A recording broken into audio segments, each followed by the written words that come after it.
Hello, everybody, and welcome back to the Barely Bookish podcast. Today, we are going to be continuing our conversation about the vampire Lestat, and once again, back for another episode, we've got Candace. It's me. Hello. I'm just imagining how if we had a another podcast, if we decided to do like book to movie adaptations, book Mm. versus movie, and I just found out J.R. Ward's Black Dagger Brotherhood, which is a series I've been like dying to read, is getting an adaptation on Passion Flicks, and I'm Mm. like, okay, say less, because I've heard really good things about J.R. Ward multiple times throughout my life, Hmm. like OG. If you're going for smutty, it's like her and Cheryl Kenyon, like those are the main babes. Okay, so I'm explaining this to you listeners. I don't know if you're already like in the zone. You're like, Rachel, I know this. Okay, all of the listeners need to know this. So I saw an interview, which I feel like everybody's seen the interview of her just being like cool as hell. And I was like, you know what? I've put her off for far too long. So she is my next read as soon as I finish Rena Kent. Because I if anything, I will always read an icon, and she is an icon. All of this to say, if we ever have another podcast, it will be smut literature. Yes, And that's it. I'm already in. Okay, cool. I'm glad. Yeah. And it will be probably anything that ends up on Passion Flicks. We read the books and then we go to Passion Flicks because Yes. Passion Flicks is really truly doing the Lord's work at this point. All right, we are on chapter 5. So Lestat's like, okay, I gotta go to where the treasure coffin is. And basically, Homie is spelunking through this tiny crevice. Like, you've seen these spelunkers on the fucking, like, TikTok and shit, where it's Yep. like, they're in like a 1 inch hole, and you're like, you know what? Like, I don't. I don't know how you're gonna get in there. You're not a cat, buddy. Like No. your bones don't liquefy. Nope. Even if you were a cat, still a bad idea. That Still cave a could bad idea. crumble on you in any moment. Like the best part of spelunking is that you don't have to fucking do it. Okay, honestly, Honestly, the truth. Have you seen The Descent? no. Okay. The Descent is a movie about spelunkers. There's a Hmm. group of femmes from the UK and the States that decide they're going to go on like their girls' trip because they're all friends from Hmm. like college or whatever. They decide they're Hmm. going to go on their girls' trip. After I think it's been like 20 years or something, they've all been friends. To go spelunking. They go on like a hike and then they find a cave and they're going to go cave diving, right? Mm-mm. And what they don't realize is that deep inside this cave is something horrible, just the worst, and it's terrifying. So that movie is not a new movie. It was made, I think, in 2005, 2007, somewhere in there. Mhm. But it is terrifying. Mm. It is excellent, excellent movie. Like I can't Mhm. scream about it enough, but it is so scary. It's scary because there are jump scares, it's scary because there are monsters, and it's scary because they're spelunking. And they very much like 47 Meters Down, which if you haven't seen that, highly recommend as well. Two extremely terrifying movies. I really like when movies take into consideration the reality of the situation that their Mhm. characters are in, right? Like sometimes you watch like a horror movie and there's no context of why it is scary. Like if you watch Scream, Scream is scary because you're a teenager and you're alone in your house and you're like, oh no, someone's going to break in, and they do and they murder you, right? But that Mhm. feels extreme at the end of the day, right? That's an extreme situation. What makes this scary is that these people in both situations are like on vacation and they're trying to have a nice time, and then their vacation goes very wrong. The Ruins, also a good a good one to add to that list. I don't know if that book classifies as a modern classic or not, Mhm. but I would come back and read The Ruins and watch the movie with you. Or we can Ooh. do it for the new podcast. um, but it's really good. The book is way better and way scarier than the movie. But all three of those are about people who go on vacation willingly, very excited to do so, and then something Mhm. absolutely horrible happens to them. Ugh. But yeah, if you're afraid of spelunking, definitely watch The Descent. It'll make you even more afraid. Okay, so while he's Lestat's doing his little spelunking moment, Mm-hmm. he starts sweating blood. Wild concept. I guess it is the only fluid in his body because he did already shit his pants. It's true. So True, but how do you hide that? yeah, I mean, In my head, what? I'm like, Louis and Armand are living in Dubai, which is not a cold place. No, Do they just never leave the house? Like, I know. I've been to New Orleans. Shit's hot. it's so hot there. Can you imagine Louis sitting there sweating his ass off in a white suit? That scenery goes hard though. It does. It does. I feel like people are just like, you know what, Anne Rice? This is one place we're gonna agree to disagree. It's like She Who Must Not Be Named saying that wizards just like used to shit their pants and evaporate it. Yeah. Yeah, yeah. Big no thank you. Because what the fuck was that? Actually, So bizarre. rewind. Oh my god. Well, she's a crazy person, so you know. Yeah, yeah. No, it's on brand. It's on brand. And Rice, we're just gonna forget the blood sweat. You know what? That's Let's just all. say that's a fledgling moment, okay? Yep. Yep. You grow out of your blood sweats. Mhm. Mhm. Like growth spurts. You grow Yeah. out of your blood sweats. Yeah. All kids go through it. That's how you know you've made it. One day you sweat and it's normal. Hmm. Then you're Hmm. like, "Look at that. Only sweating plasma this time and not the red part." I mean, you have to assume they're dead. Like, are they really feeling temperature? You know what I mean? That's true. Do they get hot? I mean, I would Well, then why assume is he not. sweating? Maybe it's day one problems. Day That's one true. problems. That's yeah, the fledgling issues. Okay, okay. That's what we're chalking it up to. He hasn't gone to sleep yet. It's fine. Night one is like really like you got some weird earth problems going on. And then once all that's out of your system, then, Then you're fine. Yeah, then you can thrall you put anyone in your thrall if you want. could you imagine if you like your like creator didn't make you like shit your pants pre like getting in your coffin? Like you like and then your like coffin stained forever. Like I'd be No. pissed. I'd be mortified. That would hurt my feelings. Yeah. I don't know if I'd be Yeah. able to trust him again. No, I'd be like, I literally just bought this coffin, like saved up my whole life. I knew this was the coffin. It was pre-picked out, prepaid for. My life savings went to this coffin, and you let me shit in it? I'd be pissed. The silk is imported from Italy. How can I get that repaired? How do I get a coffin steam cleaned? Do you know? Do you have a guy? If you don't have a guy, we're gonna have a problem. How do you wash your coffin? You Like, do you don't. have to line it with sheets? I wonder, yeah. Well, because that's the thing. Vampires' bodies don't shed. Like one of the Yeah, things that's true. Lestat does say is that like his maker didn't have a smell. That he was like Yeah. surprised there was no smell because he's like, "You're a corpse. Shouldn't you have a smell?" But there is no smell for a corpse. Like that's a vampire because there's no desiccation or breakdown, right? So I imagine you probably don't shed like skin cells and stuff like you would in the sheets of your bed. Yeah, but I want a clean bed. Agree. Yeah. Okay, so he makes it out of the spelunking cave into a tiny ass room, which first of all, if you're a vampire, at least make the place that your coffin is stored nice. Why are you in a cave? I mean, I imagine it's to stay as far. At first, I would imagine it was to stay as far away from daylight as possible. But then he's like, "There's a window in this room," and I'm like, "Wait, what?" Literally. Like, I get it. You want some natural light or whatever, and the window is up high on the wall, so you don't have to deal with the sun hitting you. Like, it's impossible for the sun to hit you unless, of course, there's a mirror in this room that it bounces off of and then gets you real Hmm. good. But like, what? Yeah. Like, I'm assuming that it's like oh, now nobody can get to me because I'm so far secluded. There's still a window. And granted, that window is barred and it Yeah. is up very high. So technically only a vampire could really get to you. But I'm also thinking, I'm like, is it so like I'm imagining, okay, you got your entire nice castle and then this weird offshoot corridor to a tiny dome.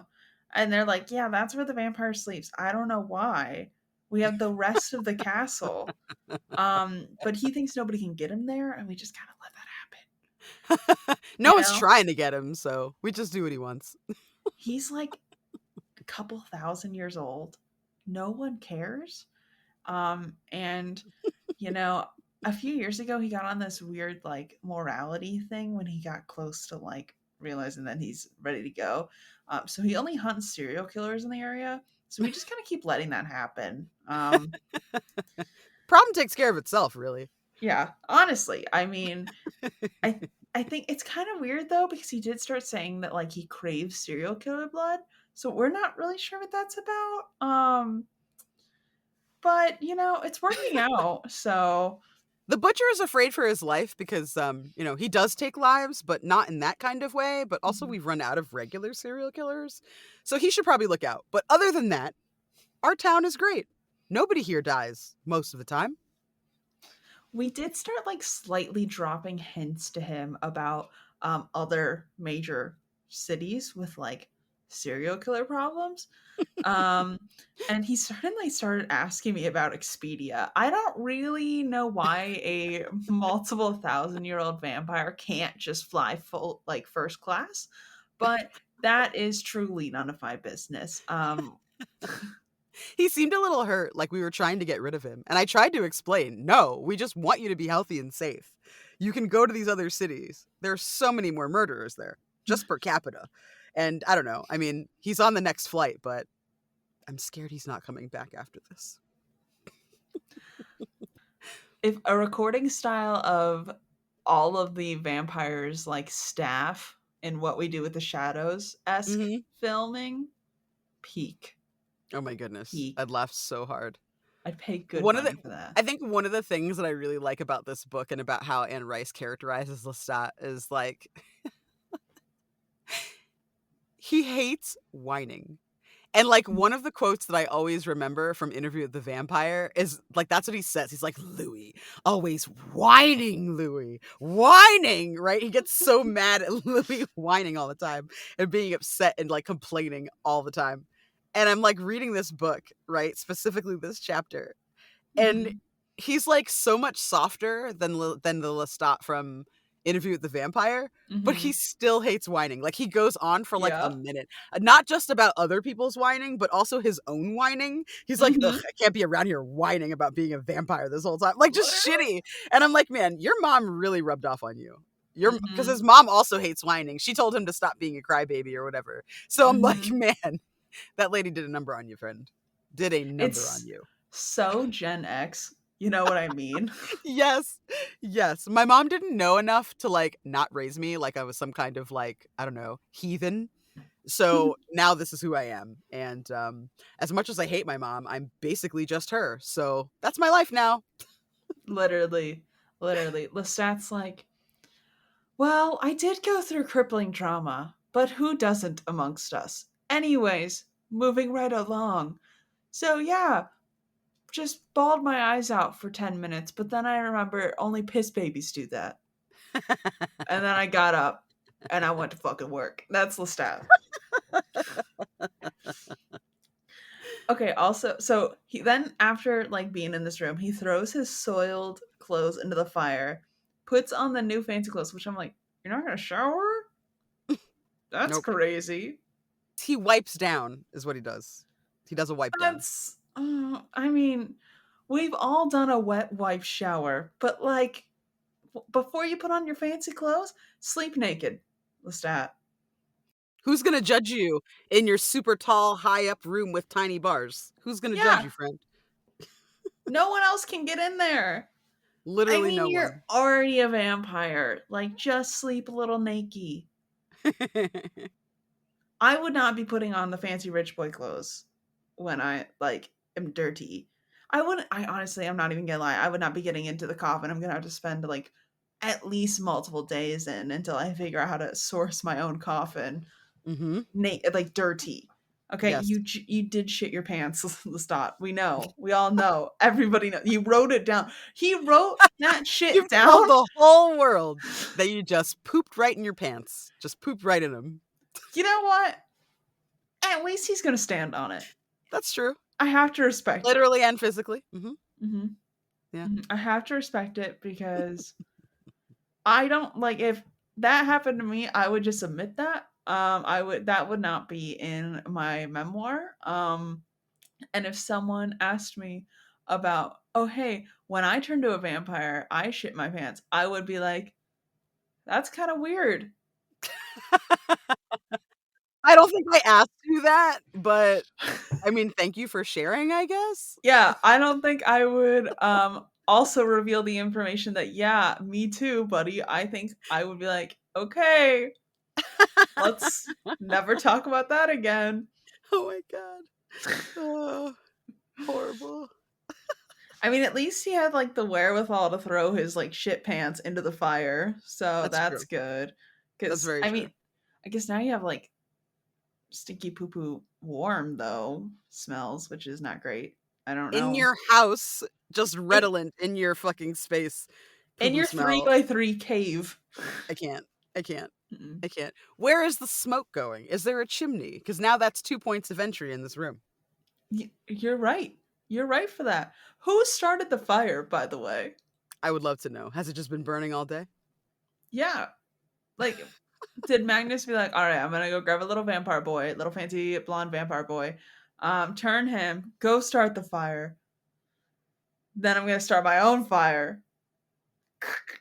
You know, Yep. what was his order of operations on that bad boy? I'd like to know. Enough little logs for my little prince wolf killer to be happy and warm and toasty. Okay, bye bye now. Like, what the hell? So then he finally sees Magnus's coffin and he's like, oh my god, the cross was removed. That's crazy. And then Lestat's like, oh my god, is every other vampire afraid of God? And then he's like, all right, let's find out. Let me do a little cross. Okay, nothing happened. God, nothing happened. Jesus Christ, nothing happened. And then he's like, and he starts like praying. He's like, that didn't do anything either. Cool. I'm the best vampire to ever exist, which is so Lestat. It's so funny to me. My maker was so right. There was not a better person for this job.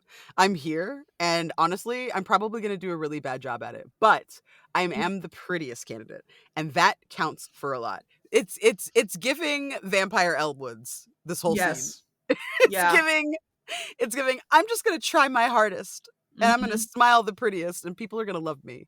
And maybe I might be actually kind of good at being a vampire eventually, but for now, we're getting off of vibes alone. I love a vampire it girl, and Lestat is definitely a vampire it That's girl. him. Mhm. Yeah. Mhm. Yeah. 1,000%. And I love it. And so he opens the coffin and it's just like overflowing with gems and jewelry and like this dude money. However, the coffin itself rotted to shit. I want to tell all of you as well, Rachel is being very kind in her Mhm. assessment. It's not that it's filled with gems and gold and trinkets. They are absolutely tokens Oh, from you're right. victims. They're Yeah, no, I forgot that little tidbit. I did. It's all shit that he's taken off of people over the years. That's why there's like random like because Lestat's looking at it and he's like, why are there just gems in here? These gems aren't doing anything. They're just sitting in here. Like, why is there all this gold in here? There's a bunch of different kinds of coins. This is weird. Why is there only one left shoe in here? This looks like a really finely crafted, expensive shoe. It's got fucking Venetian fucking Yeah. I don't know, fucking marble heel on it and fucking Mhm. it's got it's got Baroque lace and ruffles on it. This is Yeah. finely crafted stuff. This is probably really expensive. Why is there only one? Oh, oh, murder souvenirs. Yep. Right, right, right, I right, right. did forget that Yes. part. Okay, okay. Well, I'm not going to judge him. He's dead. That would be rude. I think this funniest part to me too is that he's just like Lestat's like, well, he's dumb for not using it. His house looks like shit. Like it's like Literally.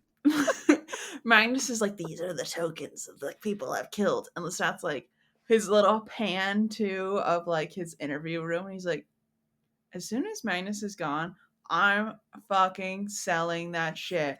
We're getting better coffins. This is weird. I've already contacted somebody in Paris. I have an appointment tomorrow. Yeah. He's like, I just got a jewels wholesaler on speed dial at this point. I know a And then guy. it's imagine like every so like if Magnus had lived and like he's coming home from like a night of murdering and he's like, look, my pretty, I got 7 jewels in this left shoe. And then it's like pan to like Lestat just staring in the camera and then going to his interview and he's like, I already sold that shit and replaced it with something like like I just keep jewels in varying sizes, but they're like actual plastic. And then when he goes to sleep, because he's old, he 1,000 does years old, literally. he does go to sleep about 3 hours before sunrise. So when he's already asleep, I just kind of open the coffin, put that in, take the others out. He is quickly losing his eyesight. I didn't know we could do that as a vampire. And this is why you should take an older lover / sire. This is what you do, girls. Okay? This is Literally. how you live your best life. Pinned to Lestat on TikTok on a fucking yacht, like when he's fresh vampire, and he's being like, "You want to know how I got on here? Scam the old."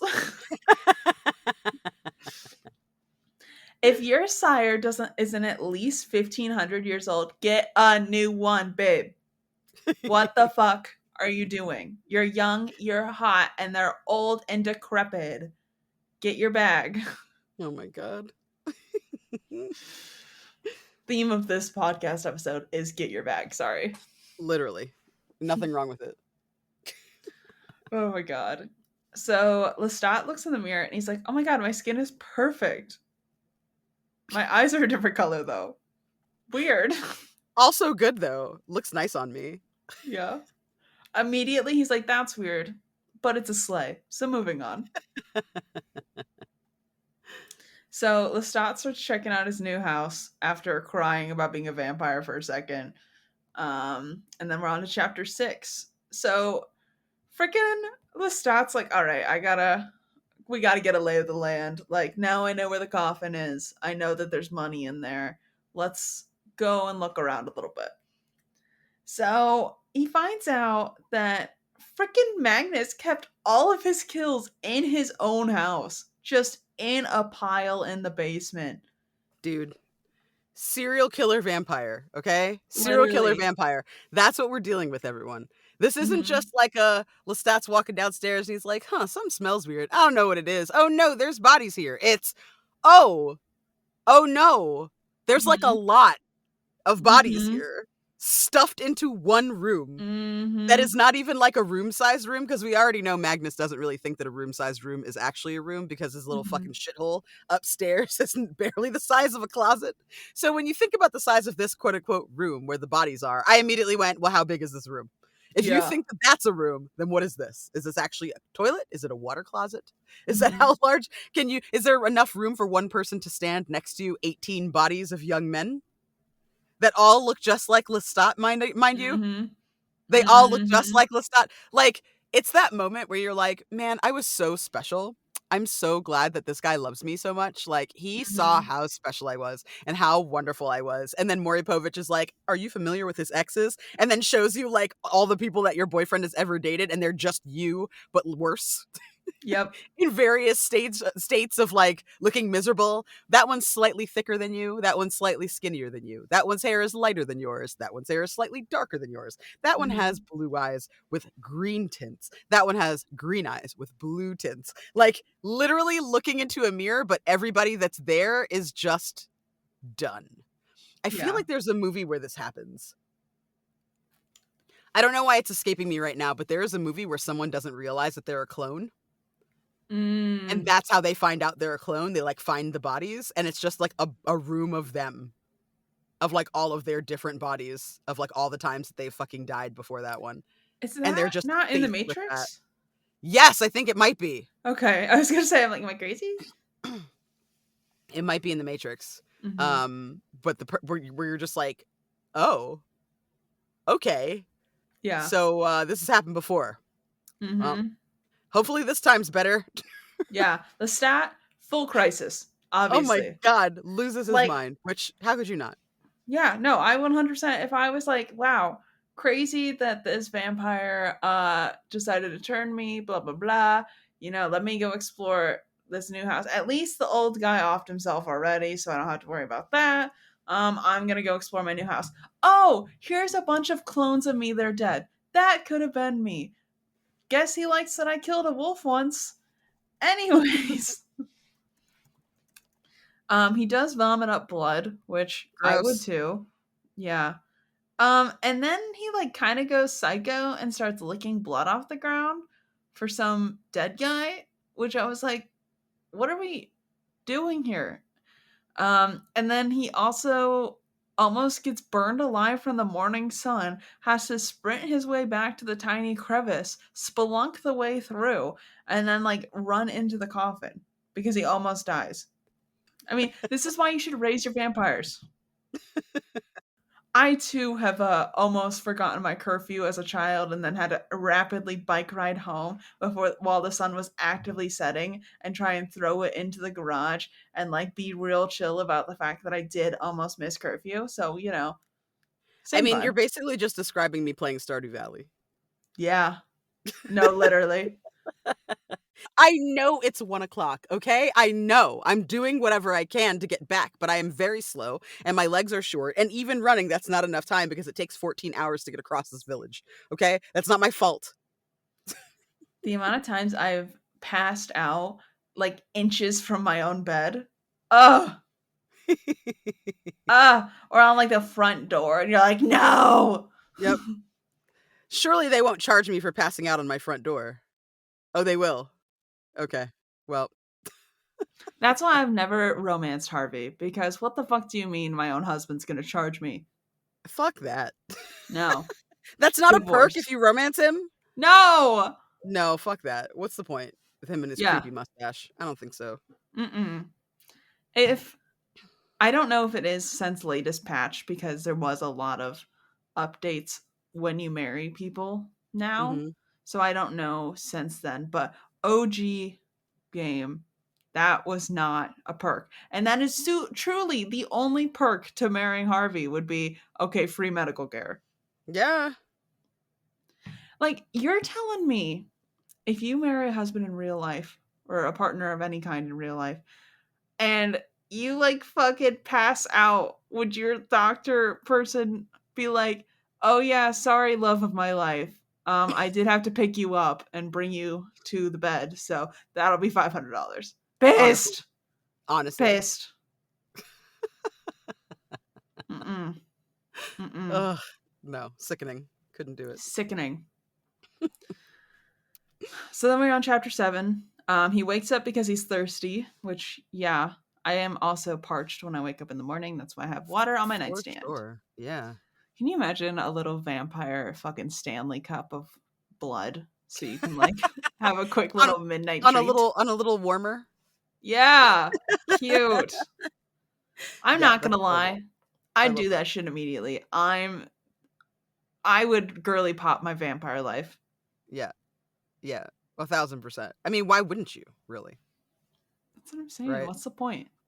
Like this book has already like picked back up to horror in a way that I didn't expect. It's way scarier than the Oh first yeah. book. Like way scarier. Like it gets like that whole scene that we just talked about, like I just looked at my notes and I forgot that I had written like a second note specifically about that scene and Mm-hmm. how terrifying it is and how awful it is and how like Mm-hmm. upsetting, right? It's like super upsetting. And Mm-hmm. like his reaction is upsetting. Him drinking the blood that he barfs up is upsetting. The whole thing's upsetting and Mm-hmm. scary and miserable. Mm-hmm. And then you get to this next scene where he's like, "Well, I'm awake. It's time Yeah. to start my day. What are we up to? What are we doing?" All I can think about is that like I think it was like a Geico commercial where it's like the white people in horror movies and they're like, "Should we go hide behind the chainsaws?" You know? Surely Yeah, he can't find us here. I think it's a Geico commercial. You know what I'm talking it about? is. Yeah, Yeah. yeah, it is Geico. Was it specifically white people in horror or was it just like mm, There are white people in the ad. I think they're trying to okay. say that, Okay, um, without like without really saying it. Yeah, okay, okay, yeah, okay. it's really funny. I that is my favorite trope too, Yeah, honestly. yeah. What's that? I don't care. I don't care what it is. I'm leaving my home. I Yeah, don't care. I'm because getting my it's cats in the bags, in the mm-hmm, carriers, and putting them in the car and driving somewhere that's not here. That's what I'm doing. I don't care what it is. mm-hmm, I don't mm-hmm. have time to ask. I'm gone already. Yep, literally, literally.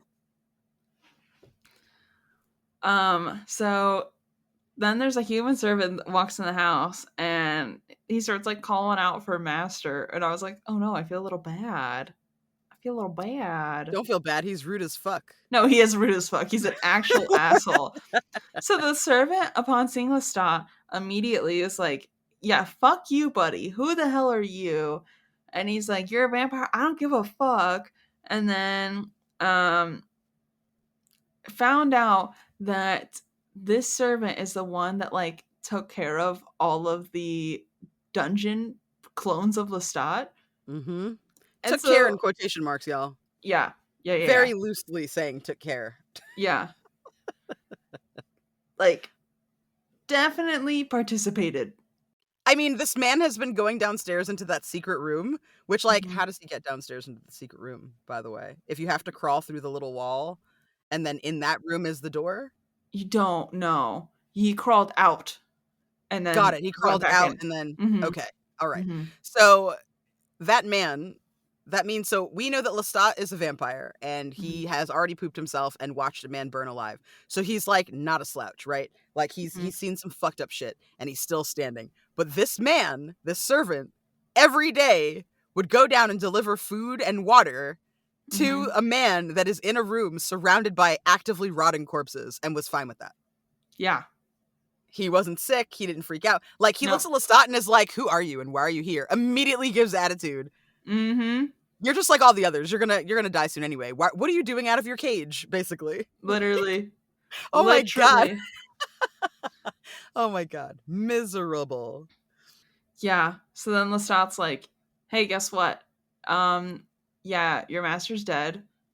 And then he eats him immediately. Like, what a great like mic drop. I mean, what else was he supposed to do? That guy was very disrespectful. If he had been nice, maybe he wouldn't have gotten eaten. Literally.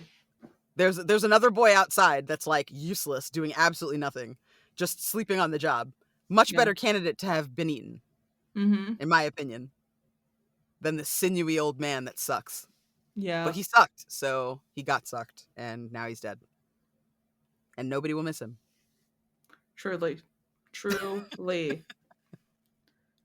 Lestat almost breaks cardinal rule 2, which is don't drink after people die. And he's like, "Oh shit, forgot." Drops the body. Like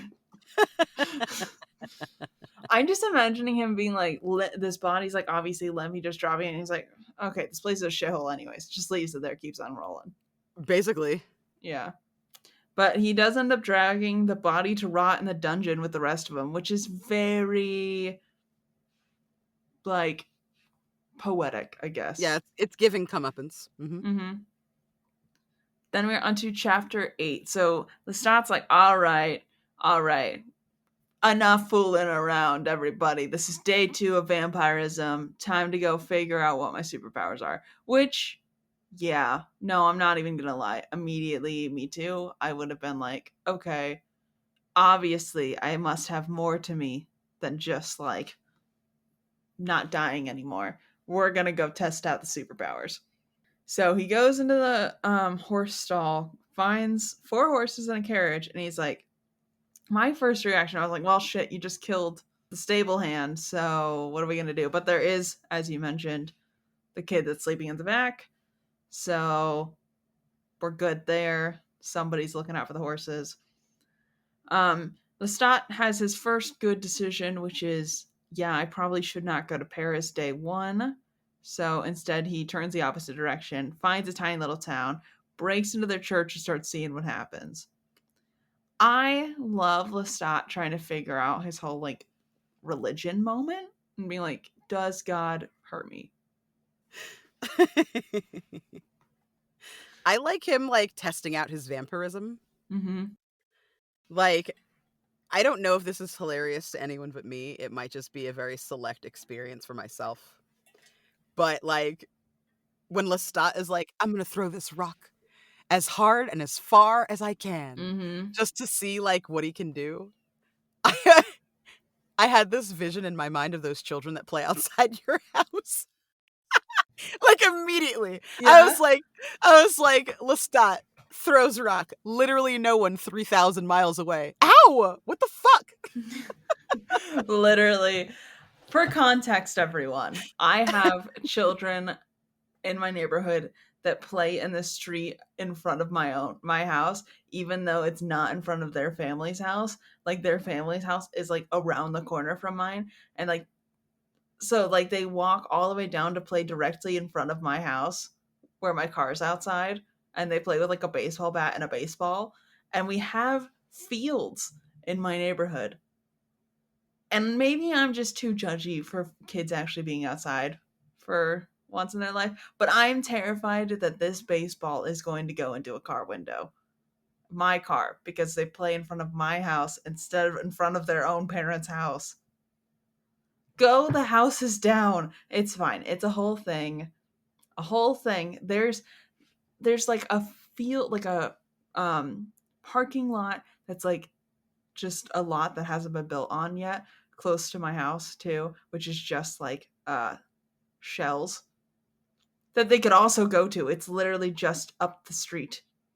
And yet, I know, but you know their parents are like, "We need you somewhere we can find you." And it's like, I don't care if this is yeah, where your parents can find you. They shouldn't be finding you near my house. They yeah. should be Go play finding in you front of in your your own backyard. house. Yeah, in your own backyard, in front of your own house. Like they're like preteens, you know? They're like kids. But it's like a baseball and a baseball bat? No. Go play in front of your own house. Damage your parents' cars. Don't damage my car. That part. Anyways, um, so Lestat starts creeping on people in town, hearing their thoughts, watching them sleep. This is like his little reality TV moment. And then he decides, okay, enough of that. Let's go to the inn. I'm gonna have a glass of wine, not drink it, and I'm gonna see if anybody figures out for the 20 minutes I'm in here that I'm a vampire.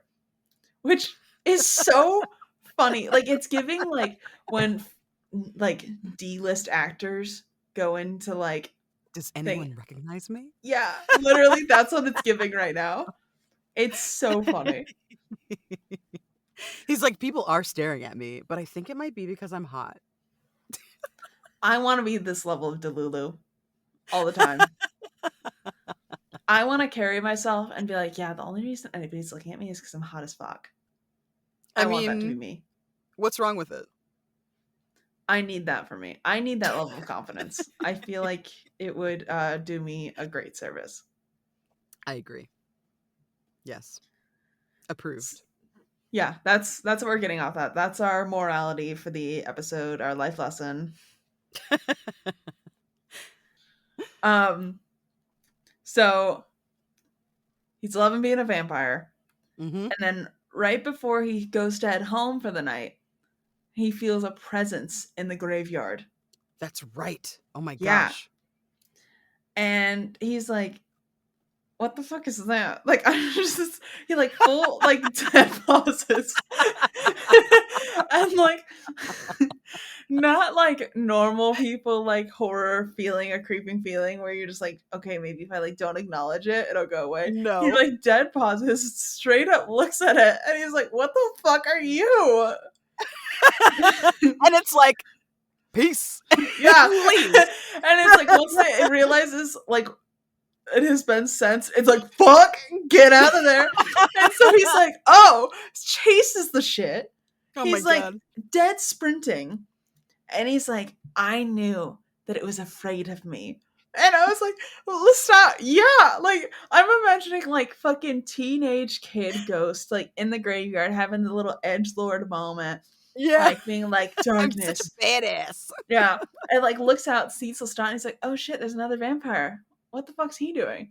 And the other vampire stoically turns to you in complete silence.